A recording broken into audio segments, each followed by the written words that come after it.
Linda's not on yet. Tom Stadler's on. This is being broadcast on channel 79, so residents can watch. And I actually participate. I mean, we're going to have first item on our agenda is the minutes from our last regular meeting on March 10. Any comments or corrections? None here. Okay. None. Okay. I move we approve the minutes of the March 10 regular meeting. Second here. All in favor? Aye. Aye. Gotta say aye. So I think people have the ability to comment on Zoom if they follow the directions linked to the Zoom meeting. Members of the public are welcome to speak to the Board of Selectmen on agenda topics scheduled for review and or vote. Speakers are requested to provide their name and address and will be limited to 2 to 3 minutes, subject to the total number of speakers. I don't see anybody else on Zoom here, so I assume we don't have any members of the public who wish to speak, but hearing none, we'll move on to our next item on the agenda. Tree warden. Tiger or Tom, who's doing? No, I'll take care of it. So we went out to bid for our next set of tree work. It should be noted that according to the Tree Care Industry Association and the International Society of Arboriculture, all the work that's listed here is considered an essential business or an essential piece of work because they're all removals of dead and dying trees. We had 3 bids. Olmsted Tree was the low bidder at $11,645. They've done nice work for us in the past, and we'd like to continue that. All right, when did we do the bidding? When did we do the bidding? When did we do the bidding? A week or so ago, 2 weeks ago.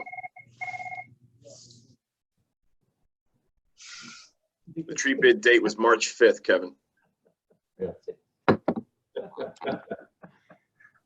This is a small contract, so we'll, any questions for Tiger? None here. I move we approve the request from the tree warden to enter into a contract with Olmsted Tree Service for $11,645 for tree pruning and removal at various locations throughout town. Second. Second. Discussion? All in favor? Aye. Aye. Okay. Thank you. We only have the legal bills are on the tablets. Any questions about the legal bills? Yeah, we had the MOU next. Oh, I jumped over that. I knew it was a short meeting. I'm trying to shorten the short meeting. Next item on the agenda is number 4. Approval of a memorandum of understanding between the town of New Canaan and local 3224 International Association of Firefighters. Chief Hennessy is here. Basically, this is a contingency manpower MOU, so that if we have a problem where we go way below staffing, our normal staffing is 6 people around the clock. We have 4 shifts, 1 shift on, 24 on, 72 off. As manpower starts to dwindle because of the virus, we have a contingency plan to require our firefighters to work more hours. And we've got actually plan A through E. Plan A, B, and C are basically what we're doing today. But when we get to plan D, when we get down to 6 personnel or less than 6 personnel, we would like to pay our firefighters double time for their shifts working because they won't have any time off in between. And it's really stressful, and we believe that there should be some kind of a premium for working a tremendous amount of hours because there's nobody else available to work. I can see that Commissioner Horner I think is online. I tried to talk a couple of times. I don't think he's on video, but if you look at the top of the screen every once in a while, you'll see his name pop up trying to say something. I'm sure he's on it. There he is. Right now, he's trying to say something. We're not hearing him. Jack, are you on mute? I'm here. Can you hear me? Yes. This is a proposal that the commission has encouraged, and we hope we don't ever get to plans D or E, but in the spirit of being prepared for anything that may fall our way in this environment, we encourage you to please consider this. There's also, Chief, on item number 2, the potential use, I believe, of volunteer firefighters for pay. Is that correct? And that's also correct. In case we go way below our minimums, we will be able to hire volunteers, which we've had a moratorium on that for a while because of a pending lawsuit, and volunteers believe that fair labor standards. Kevin, you're fading. Could you speak more into the microphone? Sure. Not sure where the microphone is. Up there. Okay. We're going to allow volunteers to work also because of if we have a manpower shortage. We've had a moratorium on volunteers working for a while because of Fair Labor Standards Act, federal law that some people feel was being violated. So waiting for that course to that case to get through the courts. We haven't let any volunteers work, but being that this could be a dire emergency, we will use volunteers if we need to, just so that everybody knows. Any questions, Nick or Kit? None here. Check, all of our firefighters are back online, Yeah, we had out of quarantine. 5 firefighters that were in self-isolation after an exposure. They've all returned to work. As a matter of fact, they're all working across the street right now. All healthy.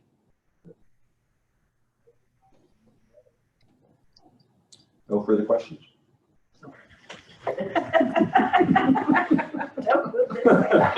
Wheels are handy. I move we approve a request from the Fire Commission to approve a memorandum of understanding that's on our tablets with the local fire union. Do I have a second? Second, Further discussion? none. We need to keep our folks safe, so let's approve this. All in favor? Aye. Aye. That's unanimous. Thank you, Chief. Thank you. Thank you very much. Thank you, Board of Selectmen. Thank you, Jack. Now we move to legal bills. Any questions about the legal bills on our tablets? I have one. In terms of the MOU with the library, Yes, where do we stand with that? we have a draft. We really haven't done much with it in the last 2 weeks because of the press of other business. So I anticipated we would be addressing the MOU in April, or that was before this all started. So they were talking about April or May, but subject to the town council's action on funding, the MOU will be negotiated and include terms that anybody who has thoughts about it wishes to offer. But as of now, it's kind of on hold until we get through the funding process. I spoke with John Engel last night, and he said that Lisa Oldham is going to be presenting today. Tonight, we have the town council has 2 budget meetings this week and a public hearing next Tuesday. The MOU draft is really based upon another town that our town attorney represents, the office represents, so it's largely not boilerplate so much as we've tailored for New Canaan circumstances, but it's kind of like most things in the kitchen sink are in there, but it's legalese. And as the town council goes through their budget process, we'll see what we may want to talk about. But right now, it's just a draft document. Will this be treated as sort of a classic public-private partnership or something else? Well, it is, it is the first public-private partnership, perhaps, with, we pay 2/3 of their operating budget, and they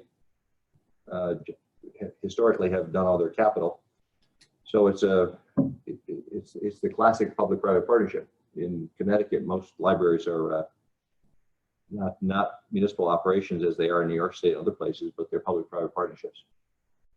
I ask because, for instance, in our public-private partnerships, there's supposed to be town involvement in overseeing the projects. Well, we're one of the provisions in there has happened in the other town that used this agreement. We want representation on the building committee. I'm already represented.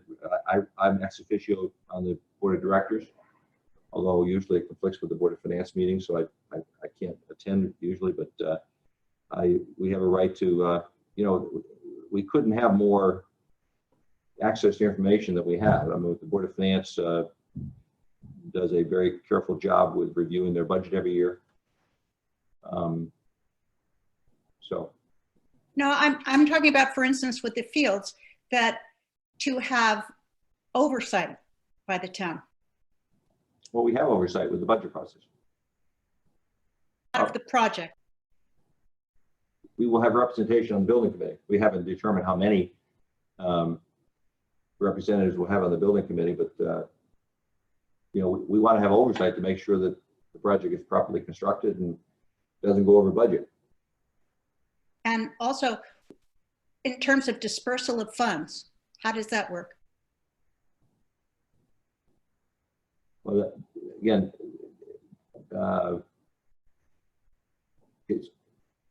I forget exactly how it works, Kit, in terms of what the current draft says, but it's just a draft at this point.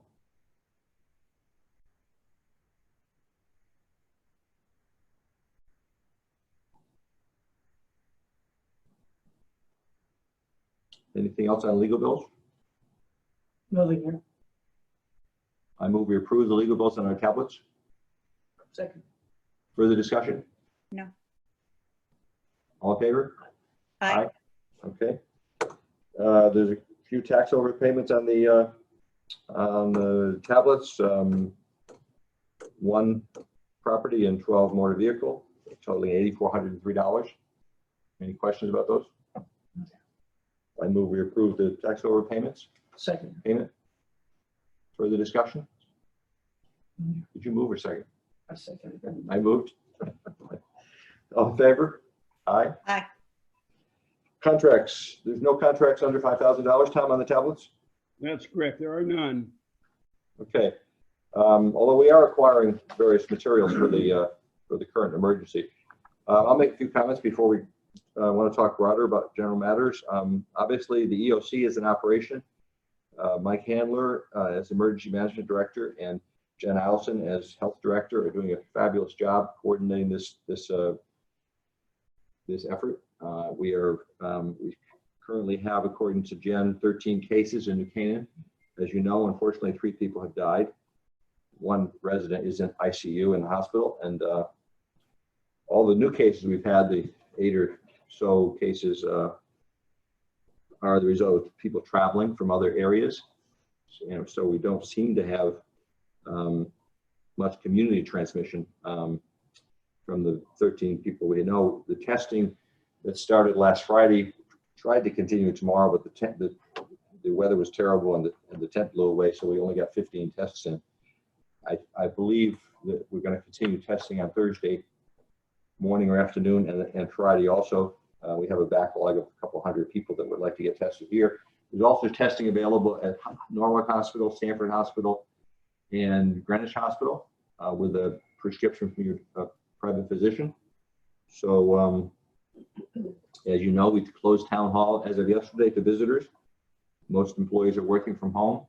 We have, other than the public safety staff, and we're teaming our employees in public works, and so that's kind of the summary on the emergency. Any questions about the emergency? What do you think about the Murphy testing on Friday? We should get those results back. Well, apparently results are taking 3 to 5 days. They're going to New Jersey now rather than California. If we find better time available at the hospitals, we may consider recommending people go to the hospitals. But right now, Dr. Murphy, who's an entrepreneur doctor, started this in Greenwich because he saw how effective it was in, how important it was in South Korea. That we want testing to occur as conveniently as possible. The more testing we get, the more we'll have a scope on what the dimensions of this for our town. There's about 60 cases now in Westport, which was the epicenter of a party. and 20 or so in Darien. So there is transmission going on, and there will be transmission going on. But obviously, as Mike Handler continues to remind people every day, staying at home and staying socially distanced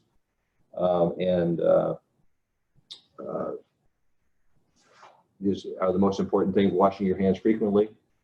We're probably going to get to the point of wearing masks if you're out in public. But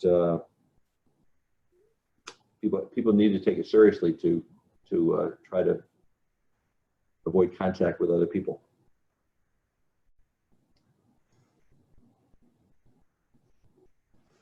Any further questions or discussion about the emergency? Cheryl, do I should mention, all of our town employees and our volunteers are doing a terrific job. Bethany Zaro in Human Services is pulling together a terrific volunteer effort to help our seniors at home order meals from restaurants, get their groceries, pick up prescriptions at the pharmacies. Our restaurants are doing a fabulous job making food available, helping them stay alive economically, but also helping our residents have somewhat normality in terms of their lives. And we really want to try hard to help our local merchants or restaurants especially survive this economic disaster that's unfolding.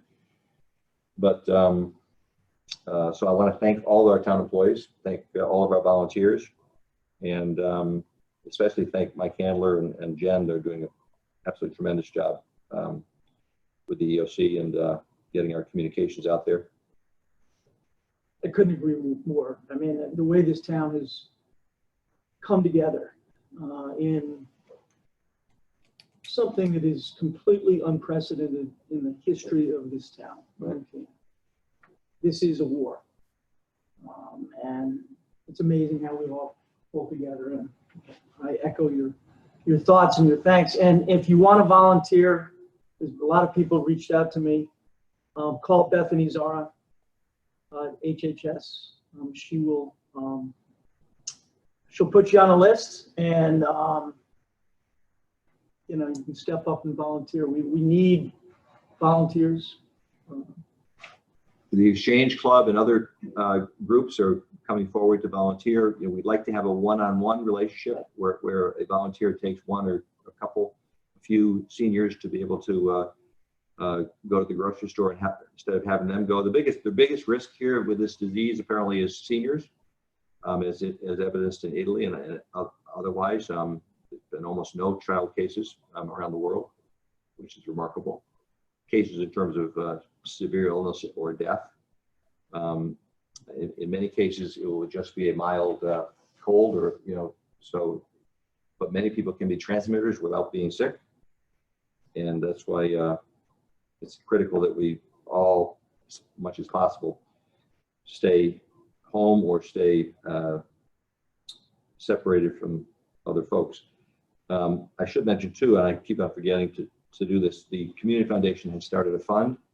I do think there'll be people in need of financial assistance, so we will begin to broadcast more broadly the opportunity to donate to this fund that the Community Foundation is establishing for the COVID emergency. And we do have a 4 o'clock daily call, kind of like an open town hall, which has been primarily for the clergy, the leaders of our schools, the various groups that are agencies in town, the Waveney Care Center, and we don't broadcast that currently on Channel 79, or do we? I'm not sure. Not yet. But it's very helpful for the various nonprofits, churches, and other groups in town to stay coordinated.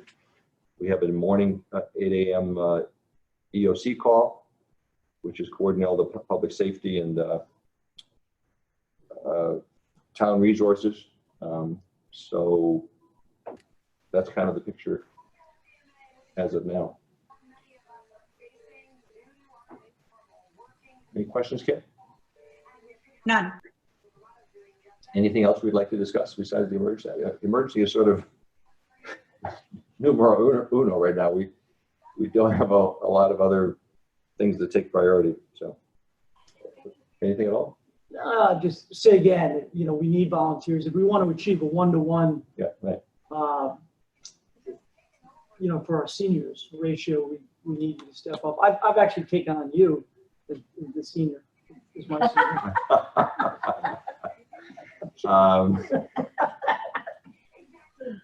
You're almost a senior. You're doing pretty well for an old guy. I'll tell you what, Fortunately, back in January, we started doing a survey of our seniors. So we have a database, and we've now identified, we started with 1,434 seniors in town over the age of 75. We could go down to 65, but for this purpose, we're starting with the 75 and up. Our oldest resident is 107. We've pared that down with people who are covered by either Waverly Care Center because they live at Farm Road or the Canyon Inn, staying put members, the people who get Meals on Wheels. So we are narrowing down to about 900 now, seniors, many of whom are very active and vital people, but they, like me, and who probably don't need assistance. But the key is they really should stay home and avoid contact because they're, given their age, are the most vulnerable to picking up the virus. And so ideally, we will get to a point where we have as many volunteers as possible who are going to the supermarket for themselves and their families. That could also take an order for one or more seniors. And I think through all the volunteers, hopefully we got a challenge to get to 900 people, or the subset of that are in need or would like to avail themselves of this service. So we will continue to get information out about the volunteer program. We will continue to get information out about the Community Foundation Fund. And with that, unless we have anything further. I just say we don't want seniors in the supermarkets. We don't want seniors going out. That's right. That's why we need the volunteers. That's the first thing. Secondly, as I said before, if you do want to volunteer, please step up, let us know, let Bethany know. She'll put you on the list. Number three, you know, I think it's critically important that you know, we realize how severe this situation is. I'll mention one other thing, which we've kept the parks open because the parks are such a vital resource to be able to get out in the fresh air. And I was out over the weekend at all the parks. It's important that people have access to the parks. In my mind, they've closed the parks in the cities around us, Norwalk and Stamford. It's very important, and we've opened up the turf fields. It's very important that young people realize that they can get out and be throwing a ball around with a friend or two or three, but we really can not have any group activities, especially contact sports. I mean, basketball and things that are just put people too closely in touch with each other. So I really don't want to have to close the parks.